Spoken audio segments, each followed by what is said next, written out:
Praise the lord. యేసు నామమే జయము. మన రక్షకుడు, మన విమోచకుడైన యేసుక్రీస్తు అతి పరిశుద్ధ నామంలో అందరికీ వందనాలు. చిన్న ప్రార్థన ద్వారా రాత్రికాల వాక్యదానం చేసుకుందాము. పరిశుద్ధుడ మహాగణుడైన దేవ యేసయ్య, సర్వాధికారినైనా మీకు వేలది వందనములు, కృతజ్ఞత స్తుతి స్తోత్రం చెల్లించుకుంటున్న దేవ రాత్రికాల సమయంలో ప్రభు వాక్య భాగం దానిస్తానికి ఆ వాక్య భాగం అర్థమైనట్లు సహాయం చేసి మీ కృపలో బలపరిచి మీకు మాదిరిగా మమ్మల్ని నడిపించమని చిన్న ప్రార్థన యేసు నామంలో అడిగి వేడుకుంటున్నాను తండ్రి. Amen amen. అపోస్తల కార్యముల గ్రంథం 10వ అధ్యాయము 38వ వచనము. అదేదనగా దేవుడు నజరేయుడైన యేసును పరిశుద్ధాత్మతోనూ శక్తితోనూ అభిషేకించినను నదియే. దేవుడు ఆయనకు తోడై ఉండెను గనుక ఆయన మేలు చేయుచు అపవాది చేత పీడింపబడిన వారినందరినీ స్వస్థపరచుచు సంచరించుచుండెను. ఆమె దేవుడి వాక్య భాగం దీవించును గాక. ప్రభునందు ప్రియులారా, ఇక్కడ వాక్య భాగంలో గమనించినట్లయితే అదేదనగా దేవుడు నజరేయుడైన యేసును పరిశుద్ధాత్మతోనూ శక్తితోనూ అభిషేకించినది. దేవుడు ఆయనకు తోడై ఉండెను గనుక ఆయన మేలు చేయుచు అపవాది చేత పీడింపబడిన వారినందరినీ స్వస్థపరచుచు సంచరించుచుండెను.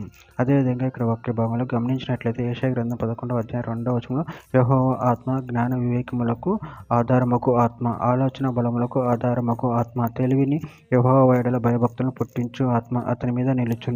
యెషయా గ్రంథం 42వ అధ్యాయం 1వ వచనము. ఇదిగో నేను ఆదుకొని నా సేవకుడు, నేను ఏర్పరచుకుని వాడు, నా ప్రాణమునకు ప్రియుడు, అతని యందు నా ఆత్మను ఉంచి ఉన్నాను, అతడు అన్యజనులకు న్యాయము కనపరచును. యోహాను సువార్త 3వ అధ్యాయం 34వ వచనము. ఏలి అనగా దేవుడు తను పంపిన వానికి కొరత లేకుండా ఆత్మను అనుగ్రహించును కనుక ఆయన దేవుని మాటలే పలుకును. యోహాను సువార్త 6వ అధ్యాయం 27వ వచనం. క్షయమైన ఆహారం కొరకు కష్టపడుకుడి గాని నిత్యజీవం కలుగచేయు అక్షయమైన ఆహారం కొరకే కష్టపడుడి. మనుష్య కుమారుడు దాన్ని మీకు ఇచ్చును. ఇందుకై తండ్రి అయిన దేవుడు ఆయనకు ముద్ర వేసి ఉన్నాడని చెప్పెను. హెబ్రీయులకు రాసిన పత్రిక 1వ అధ్యాయం 9వ వచనం. నువ్వు నీతిని ప్రేమించితివి, దుర్నీతిని ద్వేషించితివి, అందుచేత దేవుడు నీ తోడి వారి కంటే నిన్ను హెచ్చించినట్లుగా ఆనంద తైలంతో అభిషేకించును. పేతురు రాసిన మొదటి పత్రిక 5వ అధ్యాయం 8వ వచనం. నిపుణమైన బుద్ధి గలవారే మెలకువగా ఉండుడి.